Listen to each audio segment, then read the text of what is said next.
I'm an economist, and that's not necessarily a bad thing, but I've been studying economics for a long time: mainstream economics, macroeconomics, environmental economics, ecological economics.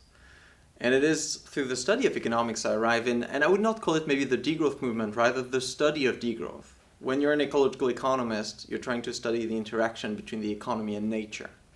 And when I tried to do this, I was focusing on the study of economic growth. So what happens when an economy gets bigger?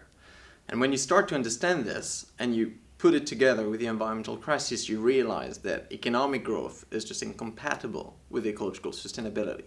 And so therefore, you just push to understand the process in reverse. Degrowth as a kind of like biophysical diet applied to high-income economies. So in doing that, in studying this, I realized that of course degrowth is just not only a field of study, but also a social movement. So in 2014, just before starting a PhD on the topic, I was just thrown into that mixed world of scientific research and activism. Why do we need another economic system than the present one? Because the one we have is... The first answer would be to say the one we have is not biophysically sustainable. I think that's a fundamental criticism of growth-based capitalism. We have built an economy that requires constant expansion to be able to function. And when I say function, it's to do what an economy is supposed to do. Invest in new production processes, create jobs and allow people to participate in the economic process, secure the satisfaction of basic needs and access to goods and services. All these kind of stuff we've made dependent of an abstract increase in gross domestic product. And right now we're realizing that we're caught in a paradox where somehow that growth-based economy is completely misfitted to the reality of the Anthropocene, where we have finite and increasingly finite natural resources and ecosystem services that are just constraining how much our economies can further expand. And so we just need another system that can prosper without growth. And in order to do this, we need an economic system that is way smaller in proportion to the carrying capacities of surrounding ecosystems.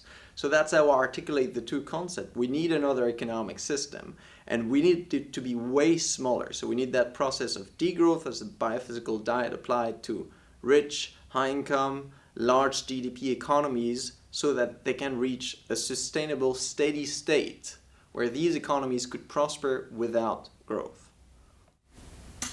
Give us a brief overview about the origins of the growth and how the movement looks like today. Well, it's a long story. Three phases. 1970s, rise of the environmental movement, publication in 72 of the Meadows Report. And back then, that was the creation of the objection to growth. When you read the Meadows Report, what do they say? They just do these modeling exercise and they warn us. If we keep growing like we've been in the past, at some point in the future, we'll hit planetary boundaries and something bad will happen. So that objection to growth in the 70s further developed in the 80s as well into a social critique of capitalism, or there are not only biophysical limits to growth, but also social limits to growth. So if we continue these patterns of capital accumulation, at some point there will be some problems concerning inequality, for example. So that's the objection, first phase of degrowth. That brings us to the beginning of the 2000s. That's the emergence of the term degrowth, properly speaking, which was in 2002 in French as a décroissance in France. More precisely as a décroissance soutenable, sustainable degrowth. And back then that was scholars, part of the post-development movement, post-development discourse, realized that it was just not enough to do an objection to growth anymore, because rich economies had continued their expansion and now planetary boundaries were just overpassed. So worrying about the future collapse was just not enough. Now, in order to make these economies sustainable, we needed to make them smaller. We needed to actively reduce production and consumption. And it's important to say that it came as an offshoot of the post-development discourse, because degrowth was originally a global justice strategy. So these people, they realized like sustainable development is not enough because it does not differentiate the role and responsibilities of the global north, early industrial countries, old capitalist economies, and the global south. What they said is basically we need sustainable degrowth in the global north in order to enable sustainable development in the global south. Because back then, if you have already overshot one of your budget, ecological budget, like a carbon budget, for example, then 1 ton of carbon you're going to use to upgrade into SUVs in the global north is 1 ton of carbon that won't be available to build pipes and schools in the global south. So back then they articulated the need for reducing production and consumption in rich countries as a necessity for the eradication of poverty and for creating opportunities for prosperity anywhere else in the world. That was phase 2. Then we move into a phase 3. 2007, décroissance becomes translated in English, becomes degrowth, and then we see the rise of a whole literature on the topic. I mean, now there are around 600 peer-reviewed articles on degrowth. The first one was 2007, so all of it in English. Now there are around like 100 articles published every year. So this has become a whole global field of literature. And it was just not only, it's still an objection to growth in the sense of like you still find in that literature the criticism of how economic growth is biophysically impossible, socially undesirable, and politically unnecessary. But you also have this social justice point about the need to actually shrink economies. And there's been one last aspect that has been added, which is degrowth as a utopia, as an alternative economic system, not only as a reaction to show that global financial neoliberal capitalism is just unsustainable and undesirable, but just as offering an alternative system in the tradition of eco-socialism, for example.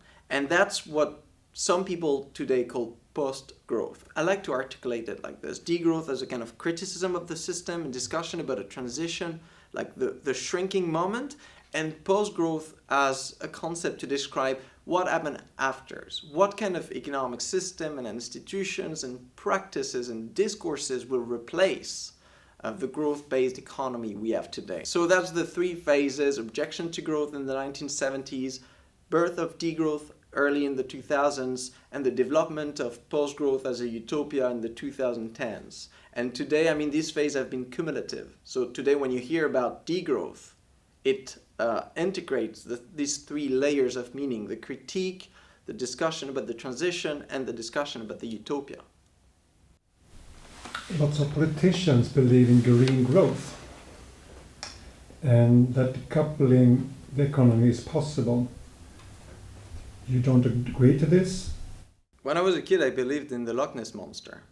I really liked this. It was a nice story, but at some point growing up as an adult and facing a lack of evidence concerning the existence of the Loch Ness Monster, I had to give it up. I think green growth is precisely the same. It's a nice and appealing story because it doesn't forces you to change anything to the system. Just something at some point in the future will happen that will just green the economy. You will have just people, profit, planet, everything, triple bottom line, win, win, win, win, win. You don't have to choose, everything is fine.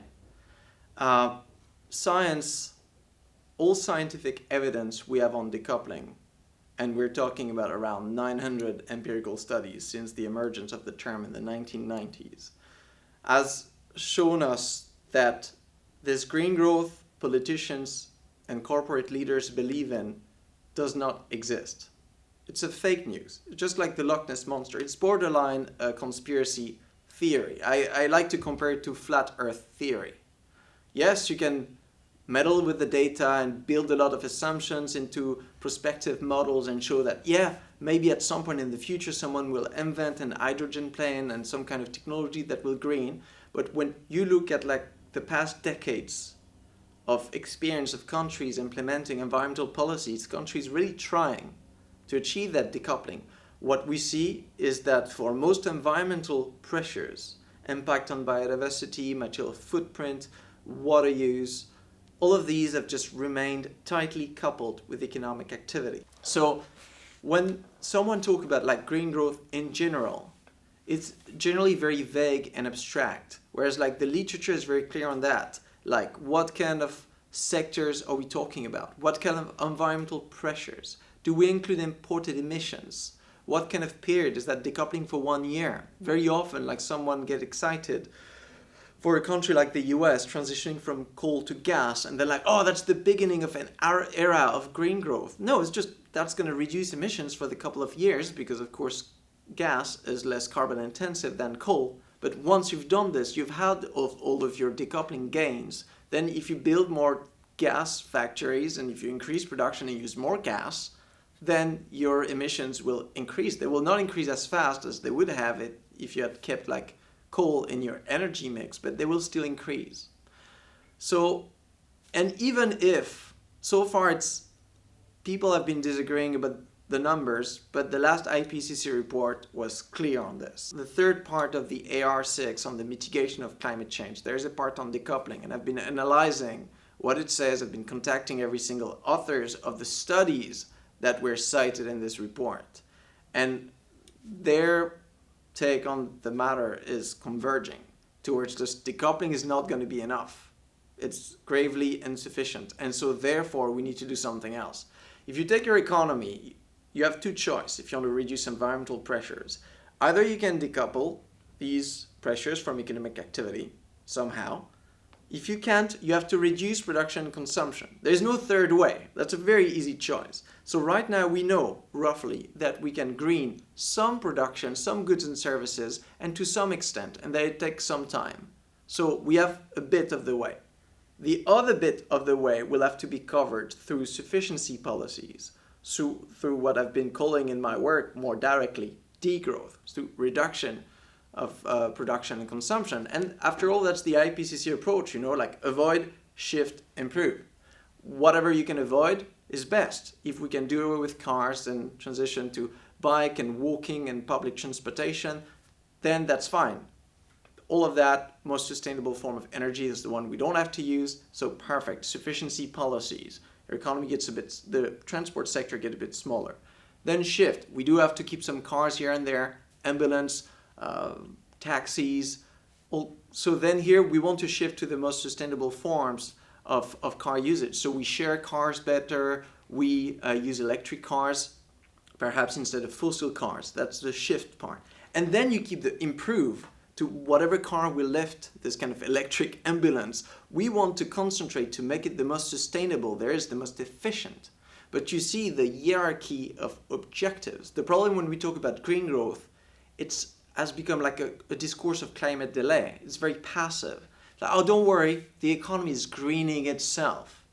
It is not. Even the kind of gains that we see in decoupling studies have been the result of very active municipal, national policies to reduce emissions. So of course we need to do more on that, but we also need to acknowledge that something more is necessary.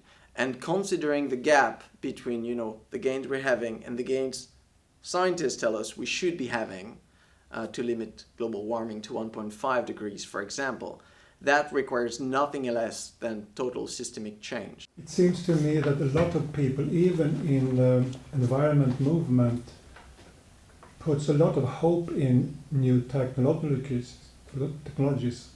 What's your response to that? I think technology is too often used as a joker card to avoid discussing about the difficult choices we have to make. First, let's unpack what technological change is. Often we call it technological progress. I think that's a misnomer. We develop all new kinds of technologies. When some companies invent a new kind of industrial boat that can allow, to just drag the bottom of the oceans to improve like fish catch and just is absolutely destructive to the local biodiversity. This is innovation. When you invent the 5G and the 6Gs or whatever space tourism technologies, all these new technologies that enable to capture private data on the internet. I mean, Do you know, we all know this little window when we go on a website and like, oh, do you accept the use of cookie? I think, the amount of anger we must have per capita in the world just concerning this innovation is outrageous. This is innovation. This is technological change. Is that desirable? No. Is that helping us to be more sustainable? No. Some technology can create new problems. And who develops technological solutions?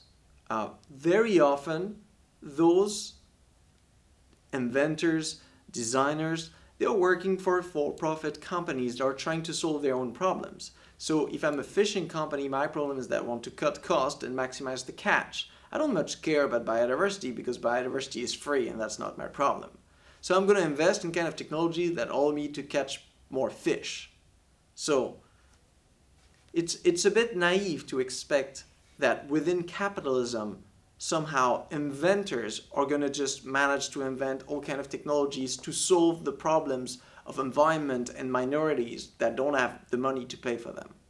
So looking at this wide diversity of innovation, if you dissect, for example, patents during a year, you see that what we qualify as eco-innovation is actually a tiny, tiny fraction of these.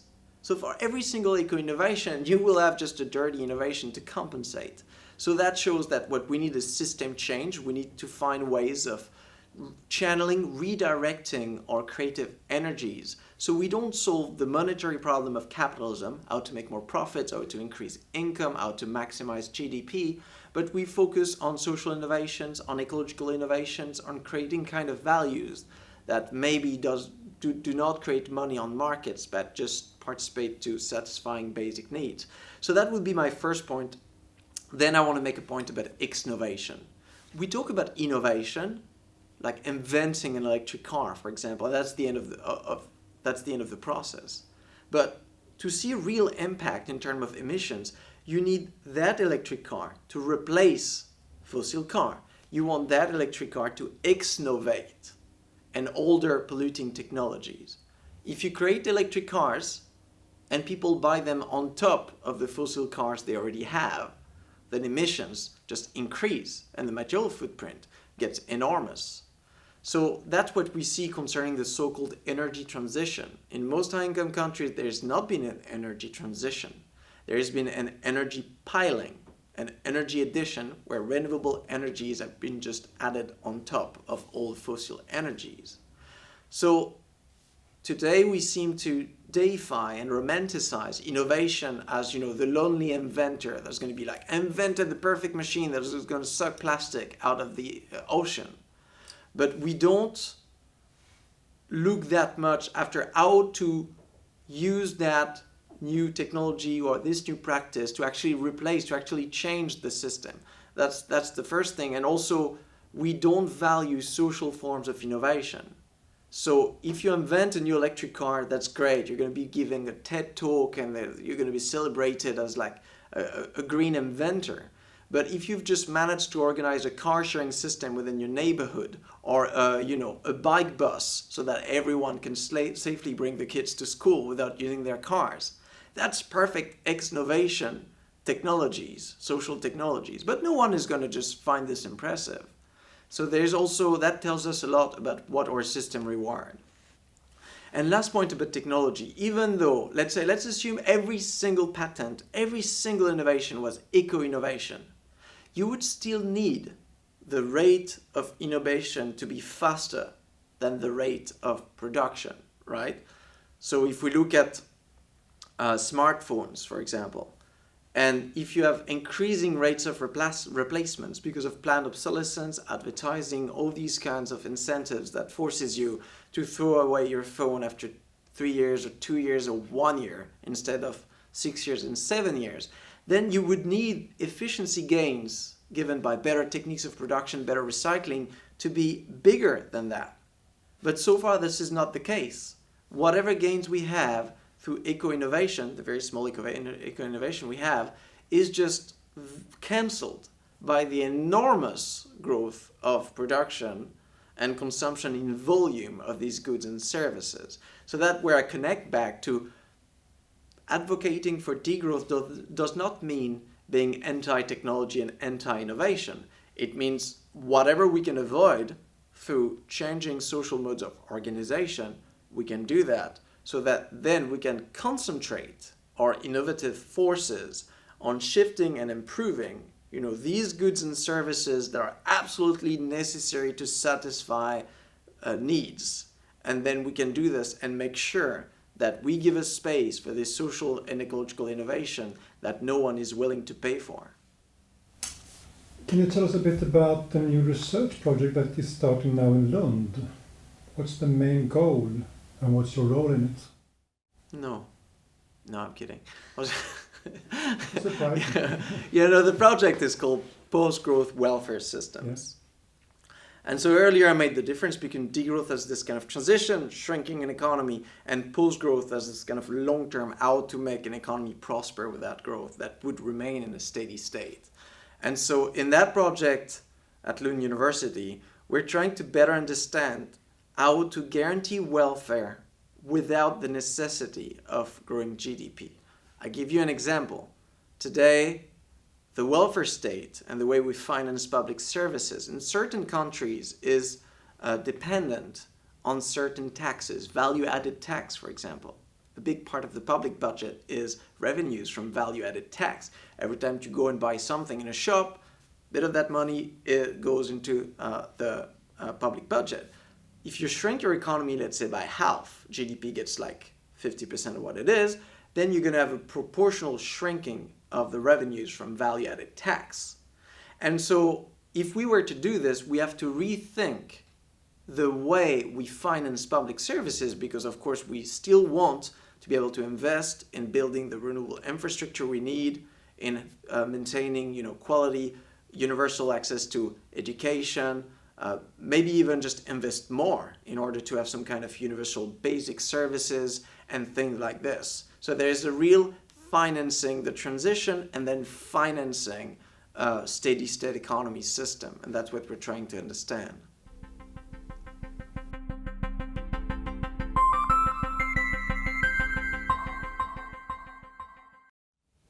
What would you say are the biggest problems with the economic system that we have today? So, an economy, and that's in the word, it's supposed to economize resources. Now I look like I'm saying something that should be obvious to anyone, but if your economy does not economize resources, then it's not working well. What does that mean to economize resources? It means that year after year, as we better organize together to have this thing we call an economy, we should be able to work less. We should be able to safeguard natural resources so we can have national parks and beautiful forests instead of having to cut them down. So over years, we should see this economy actually getting smaller because it's getting more efficient. So we have to dedicate less and less of our lives and natural resources to that very, material thing that is the economy, which is just here to coordinate the satisfaction of our needs. It's not like the end purpose of civilization. Who cares about the economy? It should be something peripheral in social life. The problem today is that we've inverted this. We've considered the economy the pinnacle of human civilization, and we tend to subordinate the social, the cultural, the political, and especially the ecological to the economic. So, when you do ecological economics, we come back to these three concentric circles of the economy, very small, as I say, it's only a subfield of society as a whole, being embedded within a broader society, and itself being embedded into a larger biosphere. Today is not this. The economy has just become enormous, completely disembedded. It has lost proportion with society and ecosystems. So what the task, and here you can see with talking about proportion and size, I'm hinting to the task of degrowth, to shrinking it so that it can fit. But that also means a change in the social imaginary, in the way we behave towards the economy. Stop asking questions like, when politicians, is this election gonna, what's the risk towards GDP? Or is climate change gonna threaten economic growth? I mean, these kind of questions make no sense to me, because that should be the other way around. Ultimate priority is to preserve the habitability of the earth for humans and non-humans.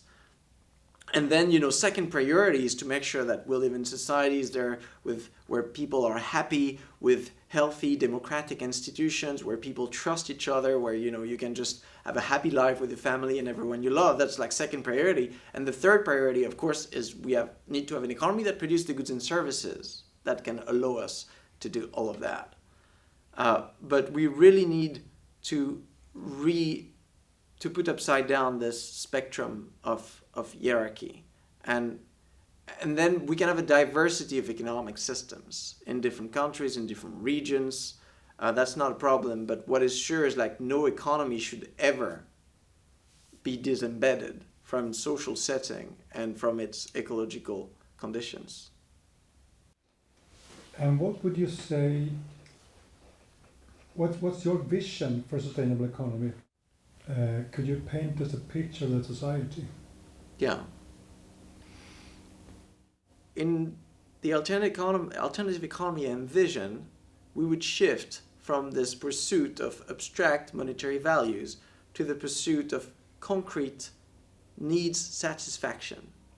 So at the level of the government, that would mean that we would ditch GDP. No more gross domestic product. Actually, I would like us to forget the recipe, how to calculate GDP. So we would be forced to ask ourselves the very deep question of political economy. What do we want to produce? And how? What do we value? What do we really need? So I would want to see broad, citizen-based, participatory forms of consultation in each country, where they do like they did in New Zealand and select. In New Zealand it was 65 indicators to form their well-being budget. So every country would decide of a well-being budget, and that would form the basis of public governance. Same thing happens at the level of businesses. So I imagine an economy where the profit motive has completely disappeared. Each company has a raison d'être, focusing on need satisfaction. So it means that when you form a company, instead of just having a legal structure that means we're just a bunch of people here congregating to just make money. No, we have to identify what needs are we fulfilling through our economic organization. And then these companies would be democratic. This is not utopian, this is already happening in many local cooperatives. So that will be this at the level of every single company, where every time you ask yourself the question, what to produce and how to produce it, you get a diversity of stakeholders coming together. And you get the engineers that are planning the product, and you get the consumers representatives, and you get the scientists through environmental NGOs, and you get the public authorities from the municipality. That each are discussing what do we need to produce and how. How do we best satisfy our raison d'être as a company? So same thing here, we evacuate the shortcut of let's just make money, to ask ourselves the very complex and contextual and ever-changing political question of what to produce and how to produce it in a way that is just socially just and ecologically sustainable. Same thing, we go down to the level of the individual. Instead of, going to universities like that, I see many of my students today and being like, I'm thinking about my career. I go and study economics because I want to go to business schools, and I want to go to business schools because that's where the highest wages are. We've constructed a whole economy where somehow we define individual success as just a number of zeros on a bank account.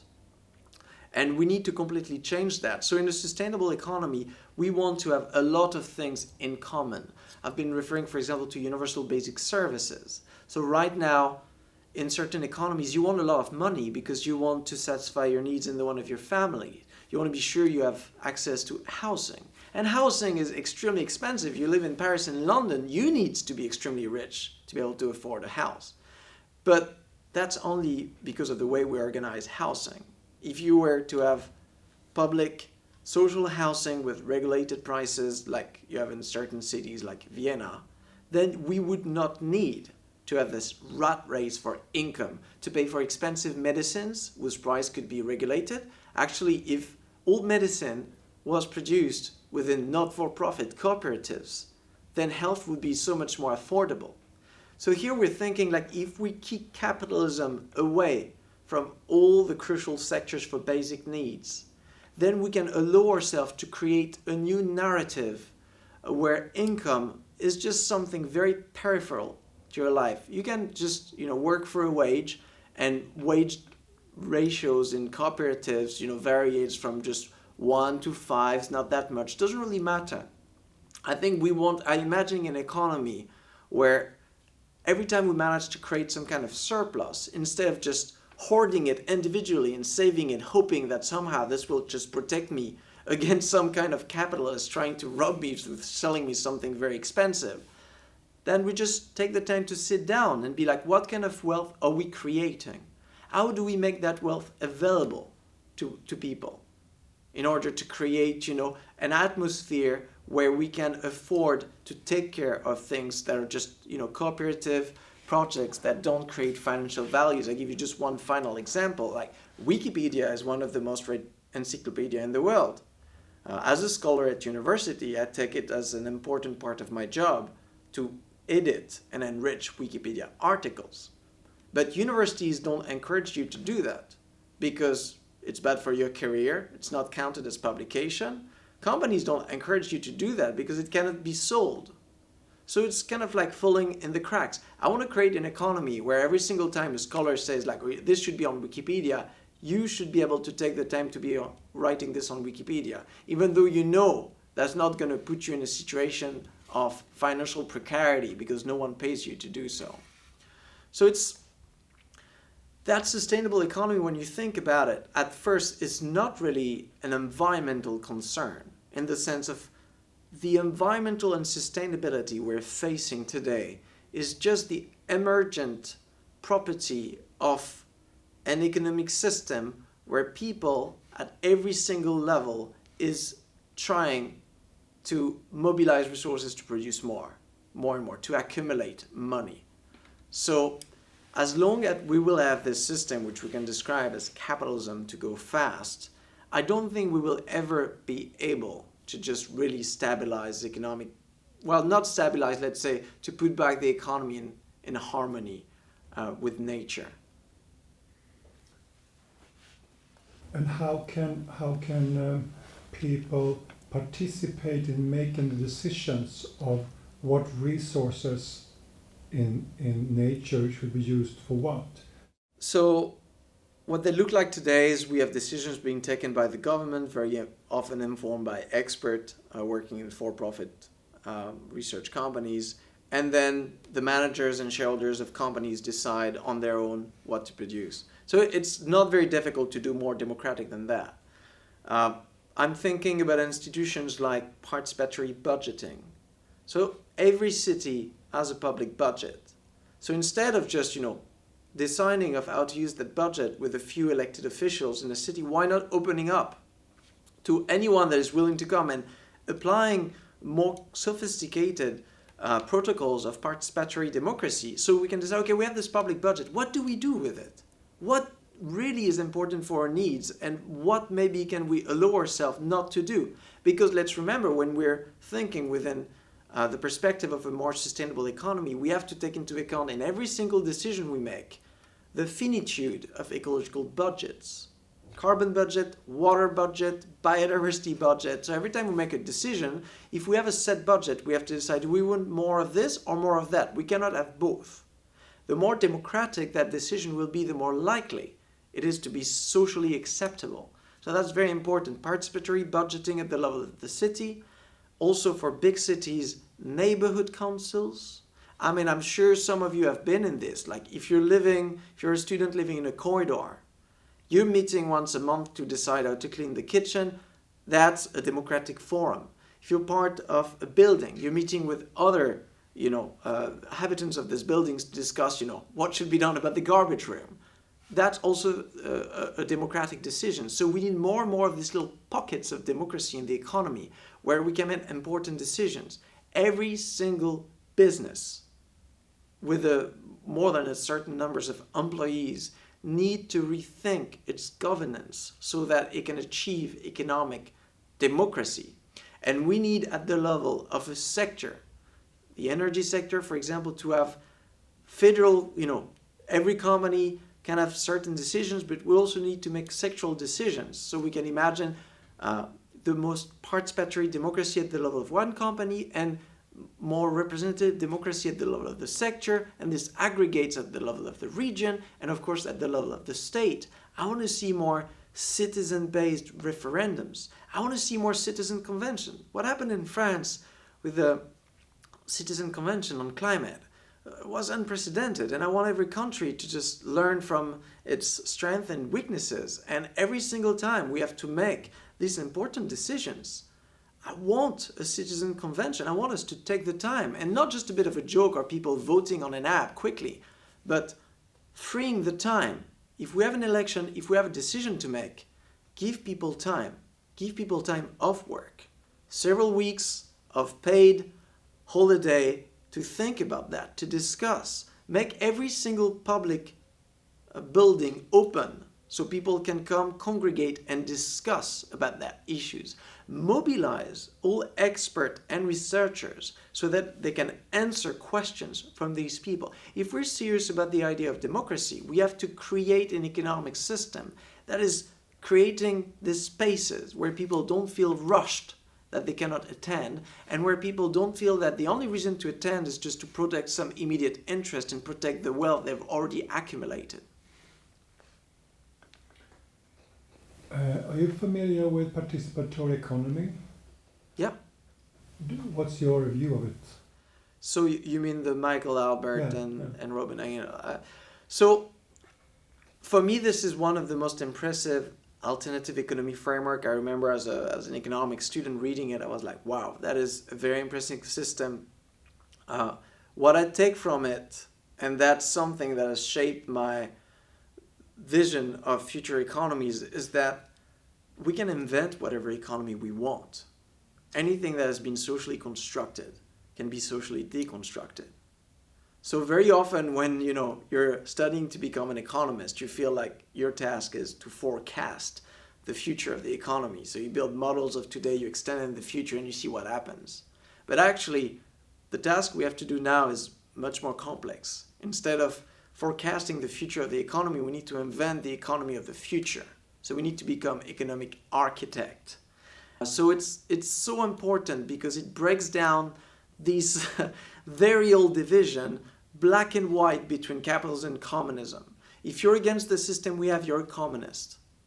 Which is like, choosing an economic system is not a multiple choice questionnaire with 2 answers. It's more like picking a movie on Netflix. You have everything available, and you could have like an infinity of other systems. We just need to invent them. On the content, of course, I don't agree with everything on that system. In their system, quite impressively, there's not a single market. That's what they call them, like market abolitionists. So they have a very sophisticated system of planning.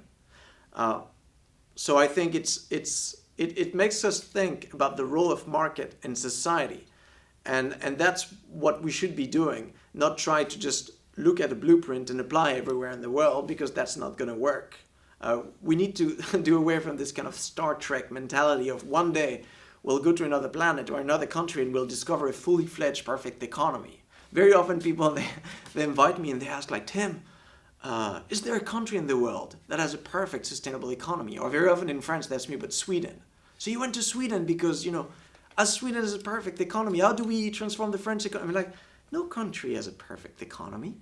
Again, this is a discourse of delay, hoping that somehow someone is going to do the work for us and we'll just be able to imitate them. Unfortunately, that's not the case. Every economy is unique. And again, through the task of democracy, we have to improvise ourselves as economic architect. And here I'm not only appealing to just economists as, paid PhD scholars. Everyone, practitioners of the economy, everyone involved, because the economy is so much broader than you would think. And so everyone involved need to come around the table and participate in that grand design process.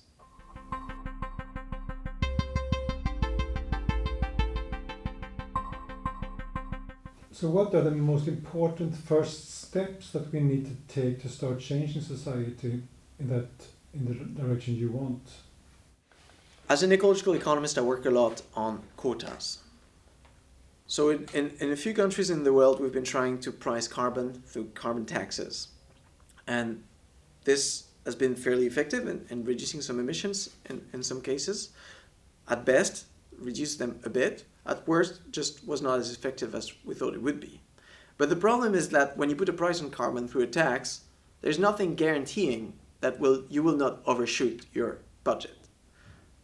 And that was I would say, the mainstream way of approaching environmental issues, with this kind of like solving climate change through market mechanism.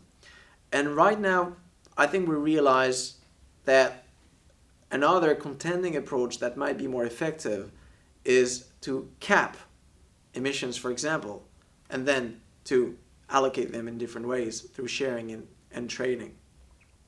And so if I had to put forth one proposal we don't talk about enough, that'll be the one of cap and share. That's the name of the scheme. So if you take a country with a specific carbon budget for a year, you divide that up in a number of permits. Then you can decide to allocate them as you want. You can give some of it as part of a carbon basic income to everyone as citizen. Then you can auction the rest to the government and to companies. Different ways of getting the permits into your economy. Once they're there, you create a secondary market so that, the one that consumes little can sell their permits to others with regulated prices, so it doesn't become a speculative casino. But so you can still use markets as a way of just reallocating some of the permits. But what you're sure with a system like this is, regardless of what's happening, you will never overshoot the cap. And so every year, you will reduce the number of permits. Tack, tack. And with certainty, you will reduce your emissions. That's one policy I would like to see concerning like a macroeconomic approach to render economy more sustainable. And that also can set the pace of degrowth, because the goal of degrowth is to downscale production and consumption, to lighten, environmental pressures. So if we look at the planetary boundaries, we can create for each type of environmental pressure a downscaling trajectory, which we can adapt every year for different impact. That should not mean that we cannot use other tools, like banning certain things. I think SUVs should be banned. It's not a matter of just creating quotas and letting people. No, certain product, private jet, SUVs should just cease to exist. That's the case for advertising. So that's maybe my second note of the kind of proposal we don't talk about enough, is we need to focus on the root cause of why we produce and consume so much. Why do we consume so much? Well, because we are faced with so much ads that tell you that the way to become someone, to become an adult, to become, to grow as an individual is to buy stuff and to own stuff. So that is going contrary to what we're trying to do macroeconomically, which is basically sufficiency. So to guarantee well-being for all within planetary boundaries. So that means we need to renounce most of advertising we do. And when I mean this, that means banning advertisement in public places, banning advertisement on the internet. That means regulation of what we advertise for, and making sure that advertisement for highly pollutive products should never exist. I mean, in many countries in the world, we prohibit advertisement for alcohol and tobacco and cocaine and child pornography, which makes sense. Advertisement for SUVs are as obscene as advertisement for these kind of product, when you see the impact that has on the livelihood of people suffering from the adverse impact of climate change right now. So we need to react in the very same manner. So that will be my concerning consumption. Same thing on production. We need to remove every single incentive to produce. Every single time there's someone in a company that'd be like, I know this product is a bit crap, but you know what? It's my job, and we have these numbers, and I have to reimburse the loan, and I have to make the shareholders happy. Every time there's a situation like that, we need to change the conditions. So if that's the shareholder pressure, then we just, close down the stock market, make sure that companies can finance each other without giving power to private shareholders that are just expecting a return on investment. We remove one imperative to produce and sell. Same thing if these people are dependent on for-profit banks that are also expecting a certain return on investment. Then we create public banks where we can just socialize the creation and destruction of money. So we can allow ourselves to produce in a space where we don't feel rushed to produce only things that produce money. So you see, like, this second approach is acting at the source, because we're removing every single impulse to produce things that end up not being necessary because they don't contribute to collective well-being much, especially not in high-income countries where most needs are already fulfilled. And they just unnecessarily complicate the task of reducing environmental pressures. And then maybe I connect back to green growth. I think any people even believing in green growth, it would make their job easier if they had a smaller economy. So trying to just reduce emissions while growing is like you in a car facing, driving against a wall and just braking and accelerating in the first place. Doesn't take a PhD in economics to understand that if you were to stop accelerating and brake, you will just stop your car faster. Same thing for an economy. Does that mean that you will never be able to re-accelerate? No. It means that you just, right now, the goal is to shrink the footprint, to stabilize it to a sustainable level. And then we'll be shifting to a post-growth economy where actually production will fluctuate. If there's a new need emerging at some point, then we can produce more. We can mobilize a bit more of our time and our resources to match that need. But when that need is matched, or if we find new technologies to produce more efficiently, then we can do what an economy is supposed to do: economize resources. And then I have more time to play chess in my hammock. And we can have instead of a 40 hours work week, we can transition to a 30-hour work week, and to a 20 into a 15. And I call that economic progress. So, in my vision of a sustainable economy, instead of maximizing gross domestic product, we're counting how many hours per year we manage to liberate for all these things that are so much more important than economic matters. When you meet mainstream economists, how do they respond to the ideas of degrowth? And how has this changed during the time you worked in these issues? Can you see a paradigm shift being closer now or not? Mainstream economists are like drug dogs. They've been trained to see only one thing. They're looking for the drugs. They've been trained to only see money. So you tell them about degrowth, and they say, oh, it's a recession. It's GDP going down. But GDP going down is bad. That's what we're trying to avoid. So I don't understand. I'm confused. They don't see the plurality of values that we have in some schools of heterodox economics, like feminist economics and ecological economics. So for them, from a mainstream economics perspective, if you take one forest and you just cut it down to create IKEA furnitures, then they're like, yeah, that is value added. We're richer. From an ecological economics perspective, you're looking at all the ecosystem services you're going to lose, all the species that were to live in that forest, and all the enjoyment that people had in walking in that forest, which all of this was, not a commodity, so outside of the GDP economy. All of a sudden, this you lose. So you lose an enormous amount of social and ecological value just to create, monetary crumbs that are going to be appropriated by people that are already rich. So what a mainstream economist would see as so-called growth, I consider a form of regress, what Herman Daly would call uneconomic growth, the destruction of social ecological capital. So here you can see there's a wide divergent in analytical framework. So when I mean mainstream economist, I try to explain that degrowth, we need to look at it not only from the lens of national accounting and macroeconomic aggregate, like, public debt in relation to GDP, employment measured just taking into account wage labor, not including, for example, volunteer work, Wikipedia work, all that kind of stuff. Because same thing, imagine you have your GDP degrowing. So you're not working 35 hours a week, you can work 20 hours a week. And economists would be, oh my God, that's terrible. That's unemployment. But from our community economics perspective, we would see like that time we managed to free means you can start a sport association. You can teach badminton to kids in your neighborhood. You will be able to somehow be more active in local politics, which would enrich democracy. You would like volunteer to different NGOs. You would start to spend more time with your neighbors, which would increase like trust systems in a specific city. You would do all these kind of stuff that creates huge amount of value, even though there's no money numbers on it.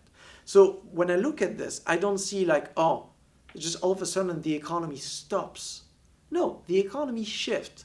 The resources we have is still the same. We still have the buildings and our know-how and our skills, but we're just applying them to different problems. And maybe some of these activities are outside of GDP, but they still exist somehow. So when I discuss to mainstream economists, I really try to invite them in considering this transformation as more than just what we previously defined as economic transformation, or a societal shift, where we need to, instead of focusing on money, we need to keep track of more concrete aggregates, time, energy, matter, infrastructure, skill, these kind of stuff. And we look, okay, what happens when these people quit their jobs right now, like young graduates that decide they don't want to work for the advertising sector anymore because they don't believe in capitalism. They stop to work. This is not the same kind of unemployment that would be if you're having a job you love and you're just being fired because somehow something happens. It's not the same. And these people, this young activists, maybe they stay unemployed 1 year and they involve themselves in some NGO. They create much more value in doing that they were designing ads for SUV. And so this shows us that mainstream economics is an old framework that is completely ill-fitted to understand the transition that we're discussing within sustainability science circles. So does it happen that you have conversations with mainstream economics that they get curious and open up and can see other perspectives of things, or is it kind of? It happens. I mean, I'm not very old. I just finished my PhD, and I've been debating with many mainstream economists about green growth, and I've never been proven wrong. This is not because I'm especially just smart or anything. It's just because when you discuss about these things in concrete terms, not hiding behind jargon and just obscure model hypothesis, I think that resonates with their common sense. Even mainstream economists have families, and at home they don't apply the theories of macroeconomic utility maximization and for-profit thinking and market efficiency. No, at home they plan their economy. They plan based on finite budget, starting with their time availability. So when I'm like, well, macroeconomy is a bit the same. And especially now it's the same concerning natural resources. So we have to do a bit of planning with specific constraints that come from ecosystems. It appealed to them. So a lot of people are changing their mind. A lot of people in mainstream economics are also discovering that there's been at least 6 other schools of economics: Austrian economics, post-Keynesians, ecological, feminist, institutional, Marxian economics. And so they're discovering that, wow, the economy I've been looking at with one pair of glass, I could have looked with 6 others. And when you look with a different pair of glass, you see something different. When I look at inequality from a mainstream economics perspective, maybe I think income inequality, wealth inequality, wage inequality, the typical thing you see, monetary inequalities. And then, wow, I put my feminist economics glasses. And oh, wow, now I see inequalities in the households and the splitting of care task. I wasn't aware. It wasn't in my model. And then I put my ecological economics perspective. And oh, wow, I see like pollution concerning like carbon footprint, or pollution inequalities concerning who lives in the most polluted areas, who lives closer to the garbage, basically, which is something also that you don't really see in monetary aggregates. So I think today what we need is not one theory to rule them all and just to replace mainstream economics. We just need to realize that this transition we're talking about is so complex that it will require interdisciplinary thinking. So not only pluralism within economics, but also an economic way of thinking that collaborates with sociologists, with psychologists, with biologists, with philosophers, with urbanists, and many other specialists and non-specialists to just better understand and better design these alternative economies. Can you tell us about how the financial market needs to change? Slow finance, ethical finance, what's that? Most of financial markets need to not change, they need to disappear. That makes no sense. I mean, most of what we call now the financial economy is just a casino where people, the winners of capitalism that have accumulated a lot of wealth, can use that as a supercharging station to basically increase their wealth. If you look at the stock markets, people think the stock market is where companies can find funding for a new project, and so that we need a stock market. That's not how it functions today. Stock market has just become like a way rich people can just increase the value of their wealth by speculating on company shares. And that creates huge systemic risk, as we've experienced in the financial crisis of 2008. So where everyone suffers because then you rake the entire economy down. So we need to shut down every single financial market and financial product that is not directly tied to a specific need. All this high-speed trading, for example, should have never existed in the first place. All financial product being created just in the shadow of another product, in the shadow of another product, and creating layers of complexities that just are just feeding systemic risk. And when you look at who's on financial market, it's just predominantly systems that swirl around the money of rich people. So my take is to shut down a big part of that. Somehow, we already have the tools to do it. We have financial market authorities that have the legislative right to declare a financial product illegal. If I remember well, they've done so, for example, in the European financial authorities have banned one financial instrument that consisted in speculating on the public debt of poor countries in the global south. Or, specific... So these financial products should never exist. It should be banned, just like cocaine and child pornography, because it's undesirable. So market authorities need this to take this huge role of sorting out in the obscure mess of currently existing financial market, what actually serves a purpose that can be tied to concrete needs, and what only serves the purpose of making rich people richer. Then, once we've done that, whatever financial activities are left should also be open up to democratic decisions, because they're just like businesses like any other. So if you want to be an investment, bank, or you should also be a not-for-profit cooperatives. And at the level, you should also sit down with all stakeholders involved. Of course, that's different stakeholders than if you're producing furnitures or bikes or food. But you should still sit everyone at the table and be like, what the hell should we do with our resources? What should we produce? And how? What is socially fair? How do we split values? Is what we're doing a good use of our time? So in that sense, there's nothing different. The only thing is that it needs to respect a sense of proportion. So I've talked about how the real economy should always be smaller than the ecological economy around it. Makes sense. But the financial economy should also never be bigger than the real economy, because financial should be, a small sector of an overall economy. Right now, in a capitalist economy where we fetishize abstract values, financial indicators, the financial market takes so much more importance. So much that when you're looking at a country, and sometimes you debate with mainstream economists, they will tell you that the food sector has no importance because it's 2% of GDP. Whereas the financial sector, even though it's not recorded as GDP, it's so important because it can crash your economy in a roll. But when you think about it as an ecological economist, you're like, well, without food, we die, including everyone on the financial market. Without financial markets, well, if we can still manage to plant food, and we will still have 24 hours per day, and or 2 hands, and houses, and know-how, and all of that. So in theory, we could build an economy that have not a single financial market. It doesn't work the other way around. So in terms of proportion, that tells us that one is the subcategory of the other and not the opposite. What's your thought on peer-to-peer commons transition and maybe even open source as structures for production?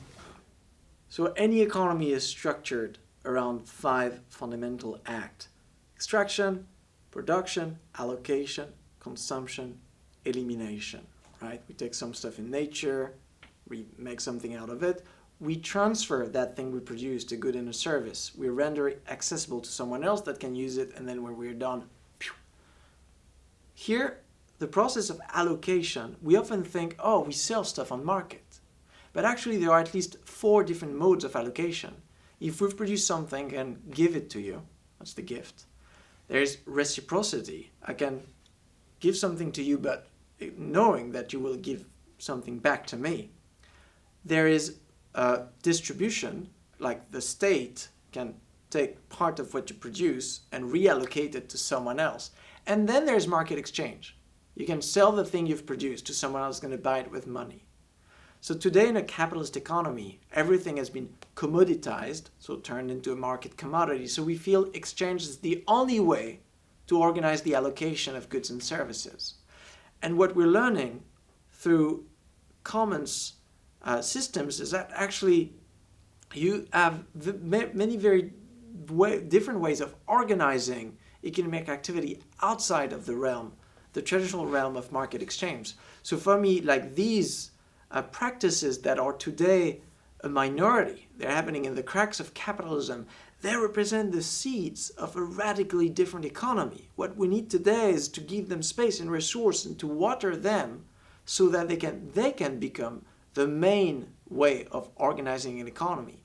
When we're talking about a not-for-profit democratic cooperative, a not-for-profit cooperative organized democratically, that's a commons. That's the definition. A commons is a community of people organizing around a specific resources with specific rules concerning its use. Wikipedia is a commons, but also a local cooperative that decides, to use a recuperated factory to produce something would also be organized as a commons. So in the same way that the for-profit private company selling stuff on the market is the base molecule of capitalism, the commons is the base molecule of a post-capitalist economy. And something else I want to say is just what we want when we're thinking about like the way we behave towards our friends. The dominant mode of interaction with the people we love is the logic of the gift and reciprocity. I don't sell, services and work to my kids, and I don't, when I invite friends for dinner, I don't take a note and expect them to invite me for another dinner within a year. So it's kind of always struck me as strange that the kind of common sense economic rules we apply with the people we love and trust, we don't apply with others. Then we step into the economy and it becomes this kind of like war of all against all, where it's like, give me money, give me that. But in history, not all economies have done so in a specific way. Anthropologists like David Graeber remind us that certain communities are using more gift and reciprocity than others. And what we can observe is the more gift and reciprocity and redistributive institutions you have, usually these communities are more socially richer and stronger. It's societies where you have trust, where you can, if you really need, ask the neighbor to watch the kids. In a fully capitalist economy where you've turned every single social relation into a matter of money, you've made yourself very dependent of purchasing power. So here we circle back to what I talked about in securing prosperity without growth and independence towards this forever rising GDP. Investing in trust so that we can have logic of gifts and reciprocity is a very good way of maintaining quality of life without growth.